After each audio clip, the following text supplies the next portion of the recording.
This may look like one of those dual cab utes that you see where the tradie has tried to do it up to keep up with his monster trucking mates, but no, this is actually a brand new vehicle you can buy off the showroom floor right now. It's the Nissan Navara ST Black Edition, and yeah, you might have guessed, it's got a lot of black bits.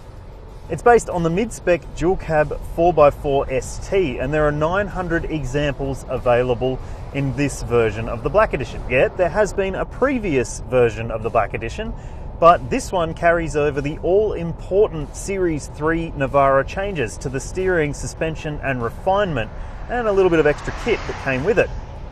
Now, here's what differentiates this Black Edition from the regular ST. The new Black Edition of the Navara is said to have had its look toughened up with a broad range of goodies added at no extra cost over the regular ST. Unlike plenty of the other dual cab show pony utes out there, the Navara ST Black Edition comes in under 50 grand, and that's with an automatic. And of course, you can have it in more than just black. Our ute is white and there are 5 colours available, but they all have plenty of black all over them. Up front, there's a black nudge bar and LED light bar, plus there are new fog lamp surrounds and a black grille, as well as a smoked bonnet protector. Further back, you'll find wheel arch flares, black mirror caps and 18-inch wheels with all-terrain tyres. The tub sees the addition of a sports bar, a protective tub liner and a soft tonneau cover.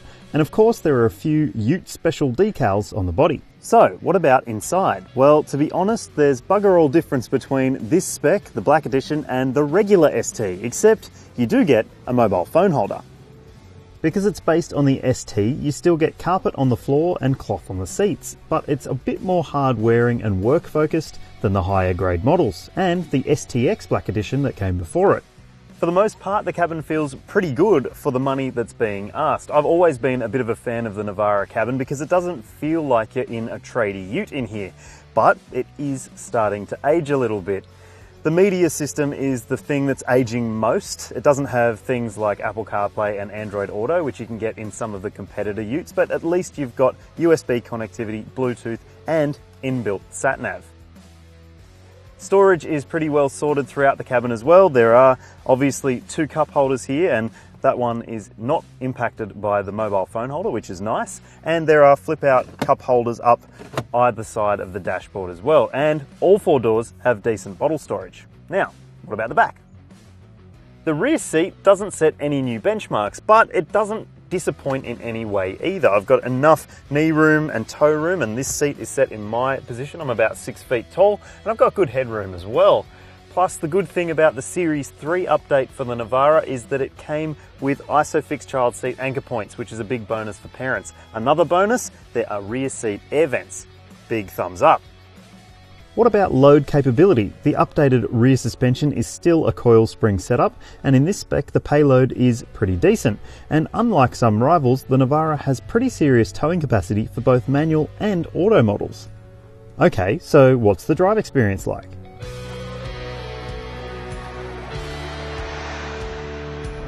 The ST model gets the same 2.3 litre twin turbo diesel engine that you find in the higher spec versions, and of course with the 7-speed automatic it does a really good job. There is some low speed lag when you're coming on and off the throttle, particularly in traffic, but generally it's really quite refined and pretty well sorted when it comes to gear shifts as well. Yes, they did speed up the steering rack, and yeah, it is better in corners, but it still doesn't set any new benchmarks in terms of driver engagement or enjoyment. And around town, it does still have quite a big turning circle, and it does still require quite a few turns lock to lock. But it is better than it was, which it should be. And while a lot of people who buy a Navara dual cab will spend quite a bit of time around town, it's when you get off-road that those all-terrain tyres start to show you what this thing is really capable of.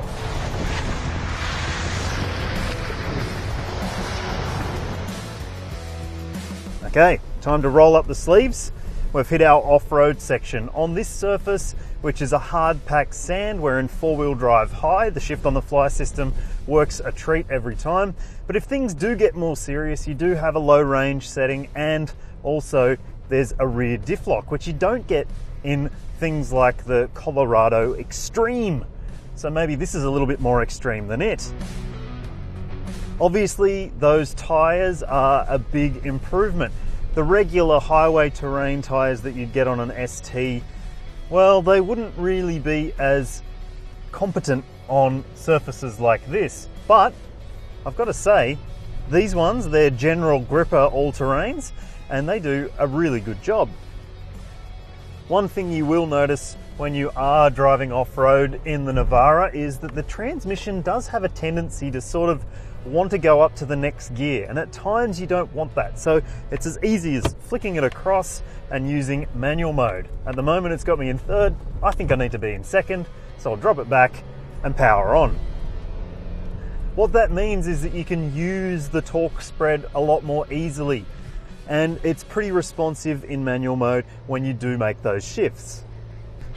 While the sun is still high in the sky, it's worth mentioning that the LED headlights and that new LED light bar on the Black Edition are very much welcome additions.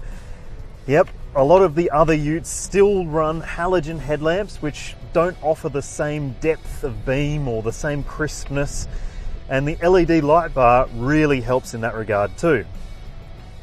While our test drive hasn't really included much in the way of serious wheel articulation, I have driven the Navara off-road fairly extensively in the past, and I can say that that coil spring suspension, while it does offer decent comfort and now better road compliance than before, it does also give you the benefit of good droop at the rear axle when you're going over big offset bumps or getting a bit serious when it comes to your off-roading.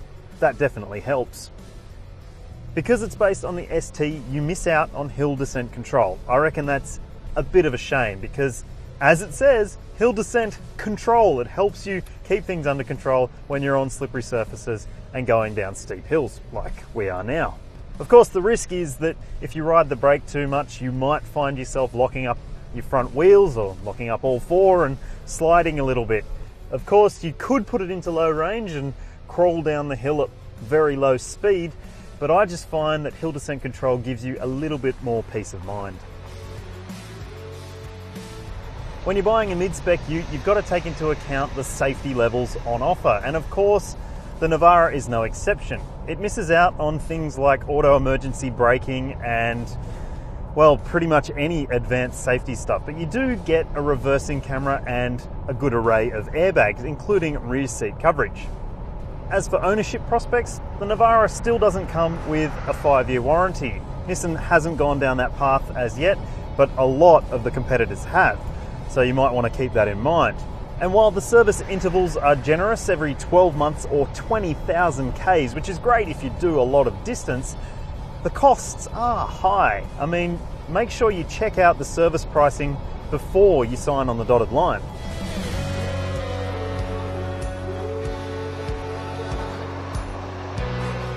Some people might prefer to take the DIY route when it comes to customizing their ute, but I think the Navara ST Black Edition offers tremendous value and plenty of great equipment, and with only 900 available, it'll be sure to sell out pretty fast.